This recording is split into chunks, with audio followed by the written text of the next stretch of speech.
सकाळचे 8 वाजलेले आहेत आणि वातावरण मात्र असं झालेलं आहे ना, की आत्ता पाऊस येणार आहे. भरपूर असं पावसाळी वातावरण झालेलं होतं आणि त्याच्यामुळे आईने सकाळी-सकाळी हे ट्रॅक्टर मागवून घेतलं होतं. कारण त्यांना शेतामध्ये खुरटणी करून घ्यायची होती. कारण भुईमूग टाकायचा होता. कारण हे सगळं पावसात दुपारी केलं ना, तर कसं ऊन भरपूर असतं आणि ट्रॅक्टरही इतकं इझिली अवेलेबल होत नाही. म्हणून सकाळी-सकाळी आता आईने हे काम चालू केलं होतं.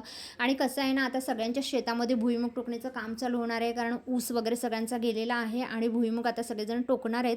आणि टोकण्याआधी या सरी पाडून घ्यायच्या असतात, म्हणून त्याच्या आधी ही खुरटणी होत असते आणि खुरटणी झाल्यानंतर सरी होत असतात. माझाही हा पहिलाच एक्सपिरियन्स आहे.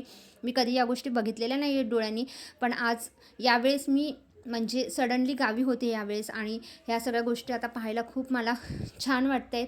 म्हणजे इकडनं जे सुरुवातीला दिसलं ना, तिकडनं त्या नारळाचं झाड देतं ना, तिथपर्यंत हे पूर्ण शेत हे फक्त आणि फक्त आमचंच आहे आणि बाजूचं आहे ना, जिकडे तुम्हाला ऊस देतोय ते नानांचं आहे.